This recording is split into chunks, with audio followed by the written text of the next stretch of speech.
Hi, I'm Julieann Hartman, and welcome to The Journey. I have an amazing show for you today. I have my two friends, Racquel and Herman Hudson, who literally got married and then spent the next 10 years in complete hell with her health. Wow, what an amazing story that you're about ready to hear. So I need you to listen. I need you to stay focused because there is so much in this testimony that will help set you free of whatever sickness or disease that you are coming up against. So welcome, Herman and Racquel. Thank you. Thank you for having us. Yes, awesome to be here. You guys, I cannot wait for them to hear this because it is the most craziest story that anybody could ever want to even live through. Just to give them a little side note, I've actually known Herman and Racquel for many years, but we lost touch with each other, so I didn't even know any of this happened to them until 2015. So why don't you go ahead and start. What happened to you in 1997, Racquel? 1997 was an interesting year. I was athletic. I was 17 years old. I was approaching my senior year of high school. So it was August. I can remember it very clearly, actually. Involved in, ASB. I was ASB president. I ended up being the valedictorian that year of my senior class. Athletic, did ballet, ran track and field, played volleyball, softball. I was living a great life. Raised in a Christian home. Everything was going well. All of a sudden, I was literally plagued with rheumatism and what the doctors called extreme fatigue. And when I say extreme fatigue, I mean sleep, 20 to 22 hours a day, wake up, feel good for maybe 15 minutes, 30 minutes, and start feeling tired again and have to literally hibernate. I felt like I was hibernating. And my dad in particular, I remember he was feeling like, we're not raising, I overheard at one point my dad telling my mom, they were having a conversation, and he was like, we're not raising a lazy daughter, tell her to get up and do some chores and things. And my mom, praise God, had enough sense to realize this is not normal. Wow. This is not just a lazy teenage phase we're dealing with here. This is, something's going on here, but we didn't quite, still know what it was. Some of the symptoms I was dealing with, like I said, rheumatism, extreme pain in my joints, my elbows, my knees, stiffness and sharp pains and whatnot. In addition to that, I had a butterfly rash across the bridge of my nose, and it kind of looks like an extreme sunburn. And so Here I am, brown skin, obviously, right. But it was bright pink, and it didn't hurt or anything, but it was like a raised puffy type,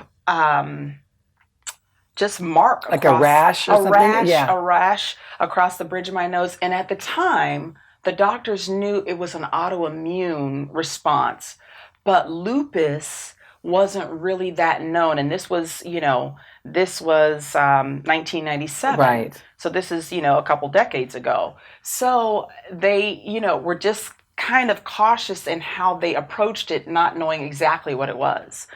And I, being young, being youthful, I think that having youth on my side helped me overcome some of the initial symptoms. Right. So the doctors gave me some steroid medication. They gave me some autoimmune, some immune suppression medication temporarily, and it put it at bay.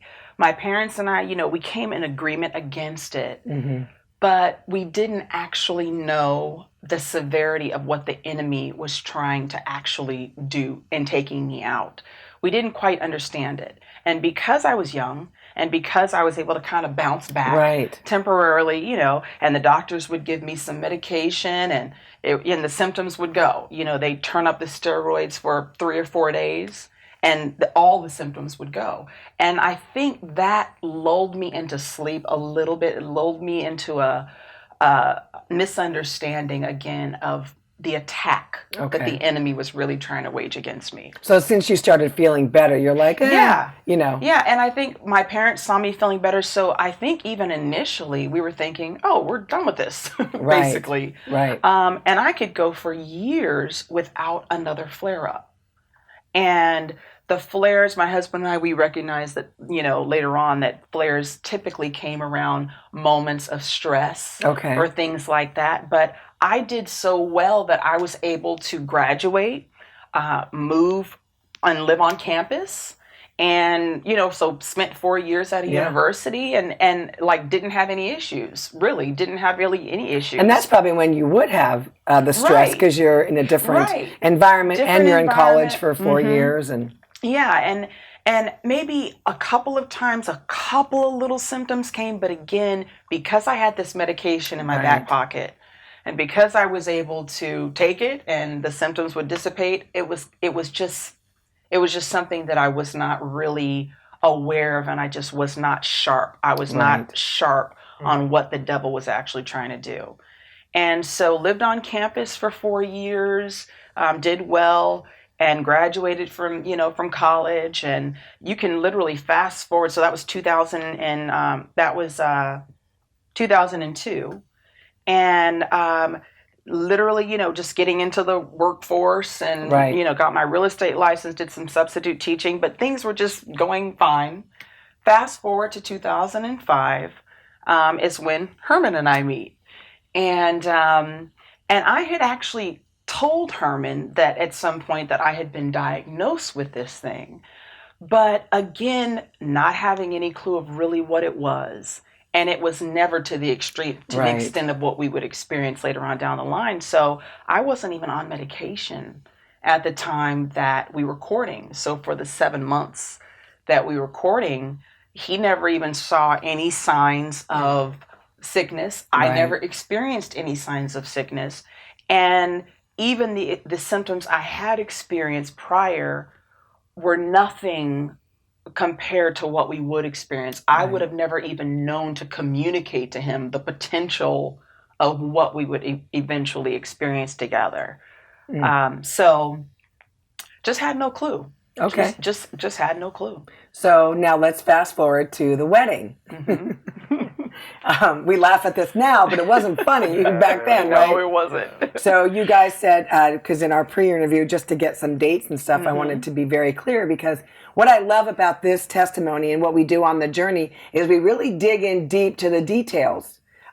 Because I know when I was sick, I wanted to know someone's day-to-day living. Right. I wanted to know what they were experiencing, because I want to know, was that like me? Can I be healed now because of what they went through, whatever. And so that's why it's really important. So you guys just wait. So you got married, and it wasn't the day after, but it was the second day after your wedding at the Ritz-Carlton in Las Vegas. So paint a picture of what your room looked like. Oh, wow. Man. Well, it was the Ritz-Carlton. So it was pretty nice. I hope it was nice.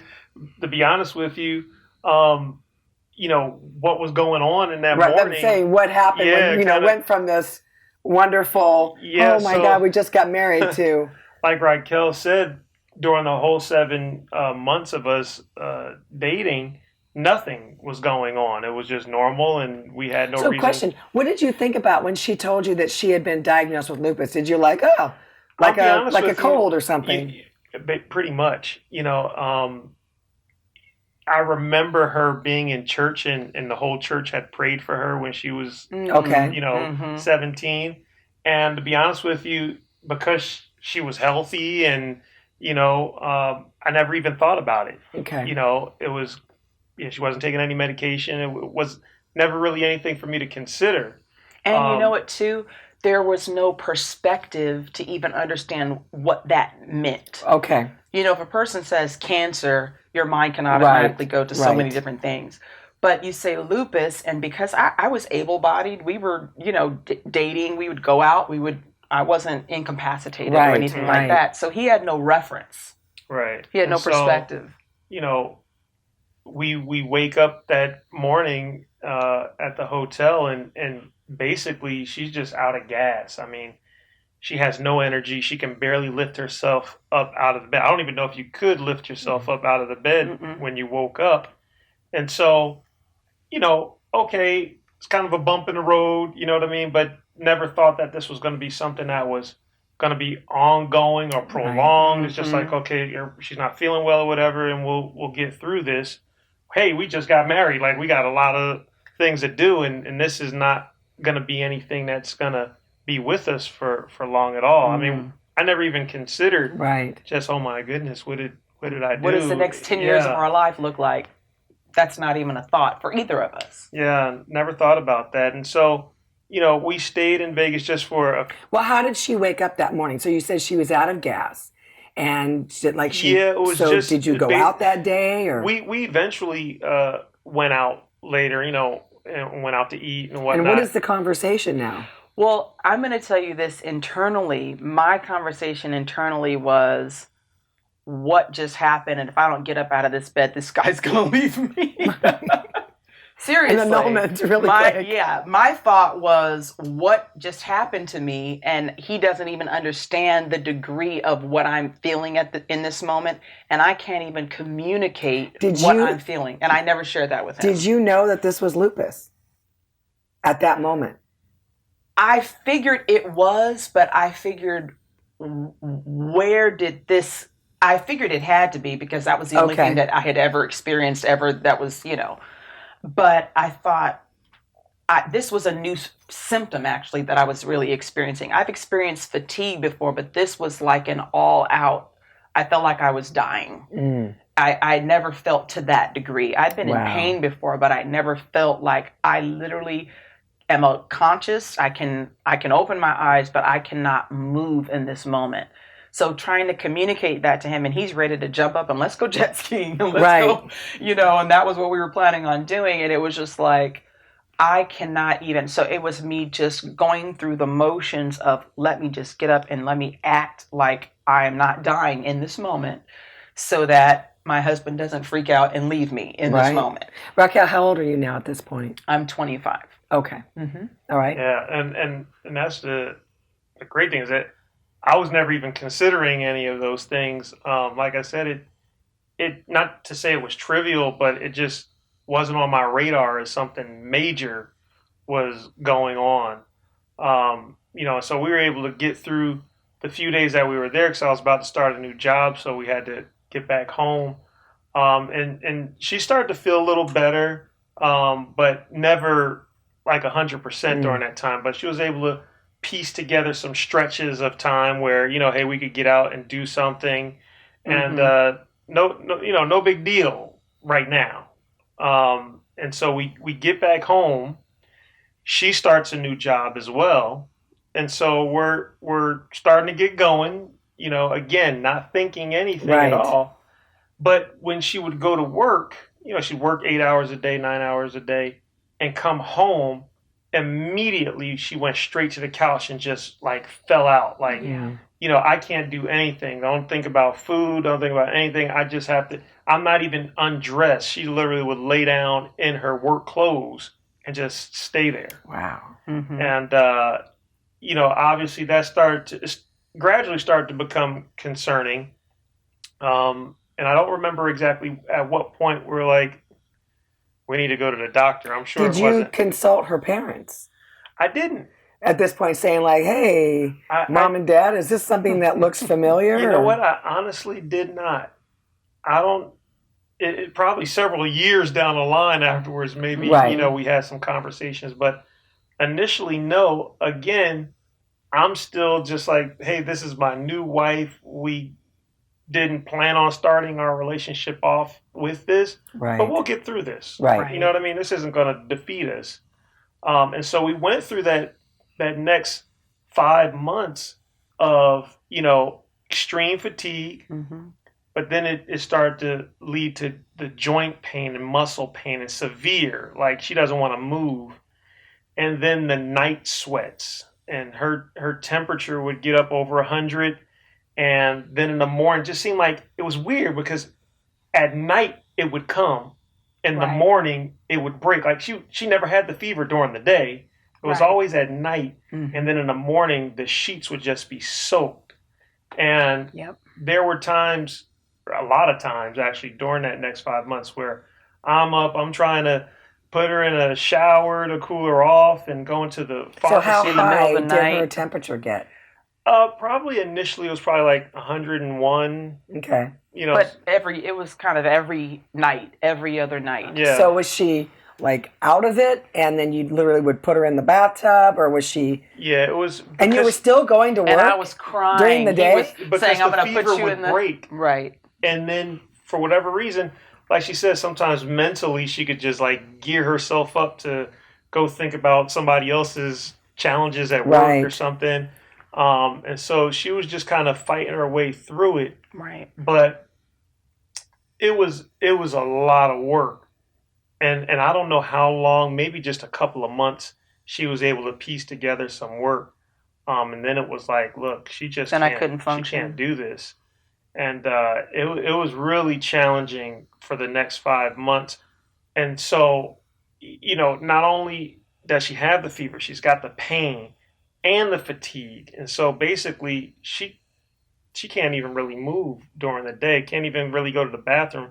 I worked long hours at the time, and I'm at work and I'm thinking about, man, I wonder if my wife has even like gone to the bathroom, Oh like my could she gosh. crawl her way to the Right. bathroom, which is what she had to do So sometimes. it got to a point where he would leave to go to work. He worked as a costumer, so he worked Hmm. in TV and film, and he worked quite a ways. He worked in the Los Angeles area, and we were living in the West Covina area. And with traffic, it was at least, what, 2 hours Yeah, or probably. so Wow. to get to his job. And then he was working a minimum of 13 hours a day.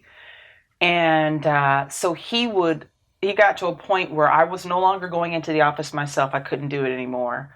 He would leave me on the couch or leave me in the bed or just leave me, go to work, come back and find me in the exact same spot. And Yeah. I remember times where I literally hadn't moved the entire time. And Raquel, what goes through your mind if you can remember back then? What would be going through your mind to be like, wait, I was this energetic, person that did all these things. What was your state of mind like laying in that bed? I think, just as you said, like if I can remember, a lot of it is kind of a blur. Okay. But in those moments, there was a feeling of how long is it gonna last? Hmm. I remember having that feeling, but yet there was something inside of me that I believe was only by the grace of God. I knew it wasn't going to be forever, but I didn't know how long it was going to last, but I knew it wasn't going to be forever, but there was a lot of question marks in between. Another thing was I didn't want him to get so scared that he left me.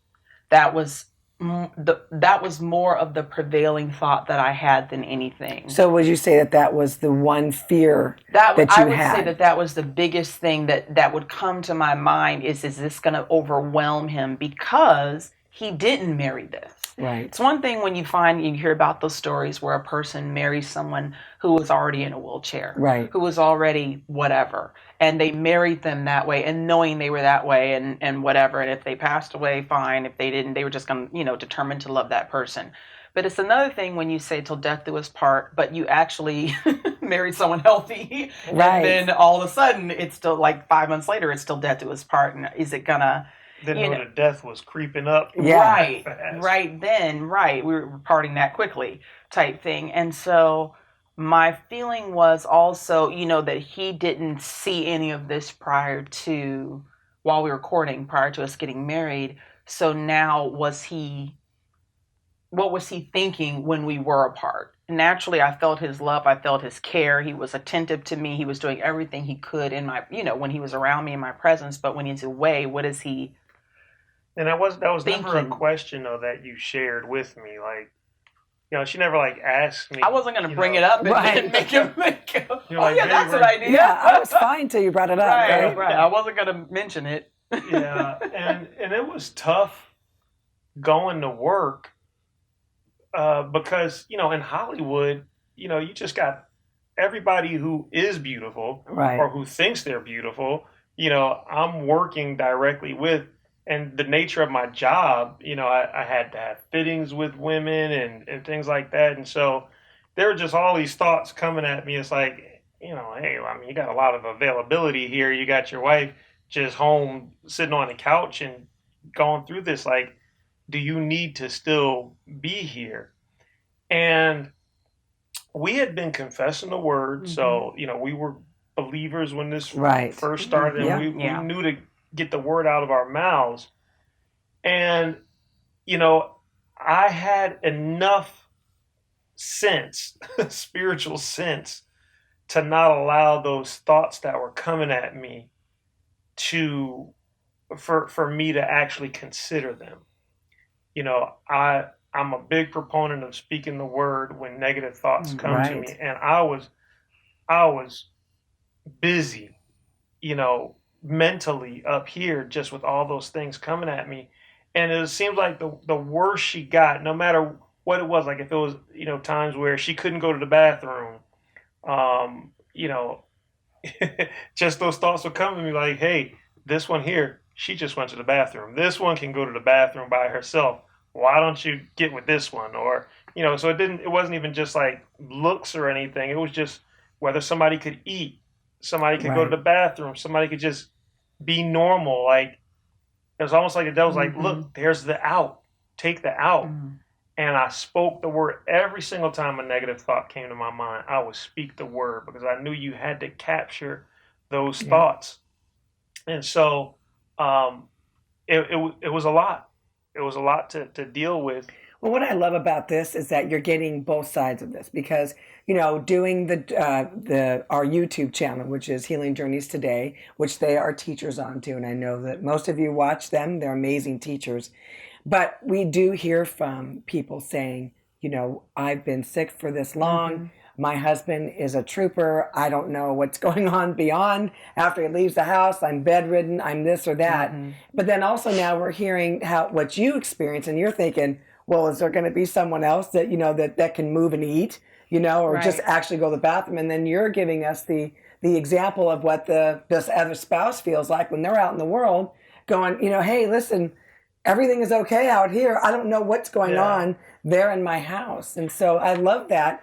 So, yes, there were probably some negative thoughts going in. So what did you say? Like, what were some of the scriptures that you stood on? How did you capture those thoughts? I had to capture the thought with the word. Like Right. there's nothing else to capture a thought with if you're not coming at it with the word. And Proverbs 18:22 was a constant, coming out of my mouth. Just, he who finds a wife finds a good thing and obtains favor from the Lord. Thank you, Lord, that I have a good thing in my wife. And you know what? That was probably like one of the scriptures that I would just get out of my mouth, and I would say it all throughout the day. Anytime anything negative came, I would just speak that verse of scripture.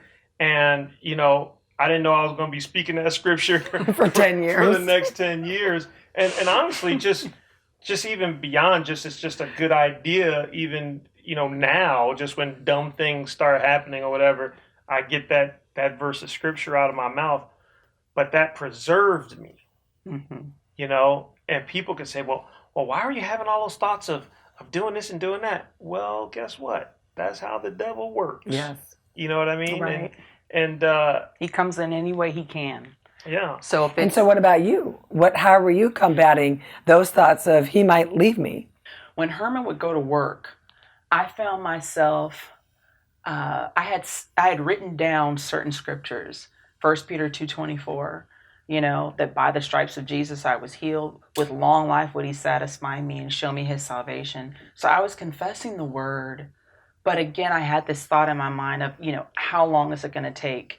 And at this point, you got to keep in mind we did not have an understanding of the finished work Right. of Christ. So of course, if you were to ask me, has Jesus already died on the cross? I know he's already died on the cross. Right. But it had not settled in my heart that even though he's already died, that was the finishing of the work. Him raising from the dead was the finished work. I was thinking that if we confess, so I had my confessions, Right. but if I confess enough, so I was wearing myself out really with I bet. confession. I was wearing myself out with confession, and again, just wondering at what point is God going to look down on me and heal me Right. after I've confessed or gotten my faith up to a certain level of maturity or something like that.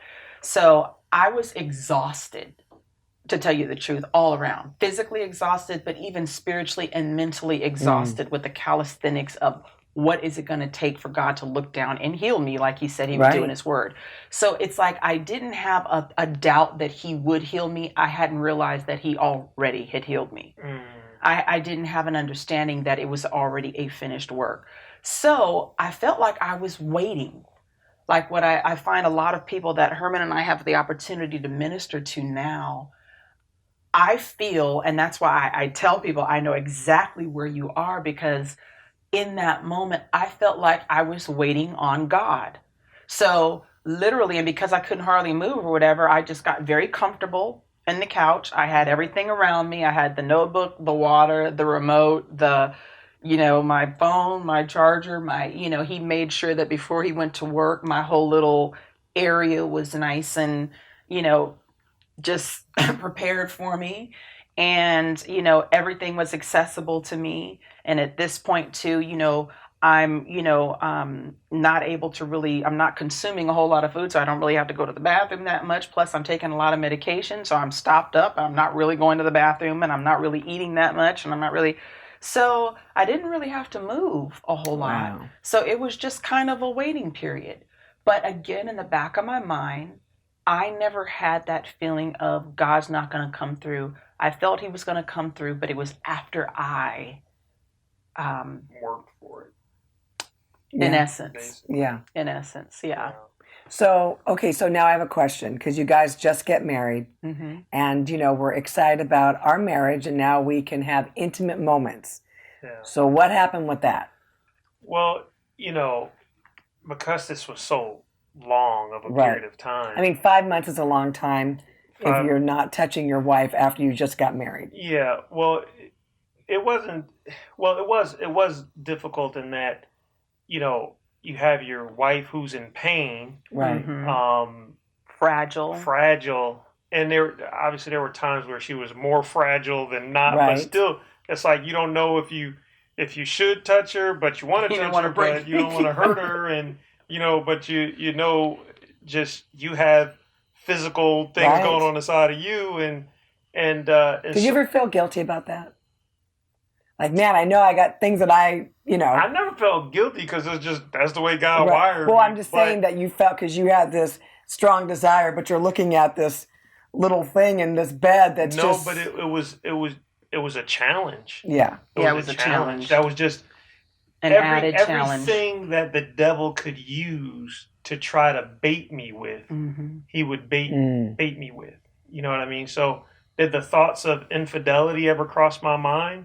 Yeah. Yeah. But you can't control just a thought that comes. But I spoke to all those thoughts. Right. But yeah, it made things difficult, because there were times where we could do something, and there were times where we couldn't do something, and her desire, obviously, Right. with the medication and everything, any kind of Gone. sexual desire was just gone. So I really had to stand on the word. See, I Right. love this, because these are the things that people won't talk about. But you're getting to hear this because it's important, because there is relationship with your spouse at home. And Right. when someone is sick like that, things change. And so, like I said, this is really great information. Now, question, how were you feeling? Were you on a lot of medication at this Oh, point? totally. So you guys yeah. had gone to a doctor then? We had gone to the doctor, and you were probably taking steroids at the time. Prednisone, Plaquenil. Yeah, I was Yeah. taking A few different things. a few different things, but not to the extent that I would be on medication. But Later yeah, on. and But let me just say this: the medication had you up, at 2:00 in the morning, watching Julieann do Tai Bo instruction. So literally, she was at 2:00 in the morning. She would be up doing Tai Bo. That's crazy. trying to wear myself out. I was on, it was on. But yet you're home all day long as a zombie laying in bed. Right. Wow. But the thing is, in terms of my feelings about the intimacy, I lost anything, So yeah, you're excited prior to getting married of, oh my gosh, we're going to be intimate with one another, whatever. And then you're controlling yourself. We didn't have sex before we were married and whatnot. But then when this stuff starts hitting you, your hormones, your everything, your energy, your everything just changes. My body's physically changing. My self-esteem is changing. Sometimes you don't even realize the degree of just your confidence. Just I don't mean Right. vanity. I just mean just basic confidence of just being feminine, looking a certain way, having your breasts, just being built the way you're used to looking in your own Right. skin. That just went away, lost all muscle tone, lost everything. And I remember concerning intimacy, I remember at one point, and we've had this conversation before, where because my confidence just went down the tubes, and there was at one point where he did not want to touch me because he felt I was just too fragile. But I internalized that as him not wanting me anymore, not desiring me. Wow. And I remember feeling so crushed that he wasn't approaching me at all. But we ended up having a conversation about it. I don't know if you recall that. And he actually said, well, I'm seeing you here and I just don't want to break you. Right. I just don't want to, I feel like you're not whatever. And I'm just like, well, wow, we really need to communicate about this more, because I'm feeling like he doesn't even understand inside of me. I'm already feeling like I'm offensive to him and that I'm, repulsive. And then he's staying away, not staying away like holding my hand or something, but he's just staying away. And that staying away just made me feel, Well, isn't this crazy? Because you're still like 25, 26 years old, and this is like the prime of your life. And so we're going to have to stop now. For this is part one. But wait, it gets worse than this.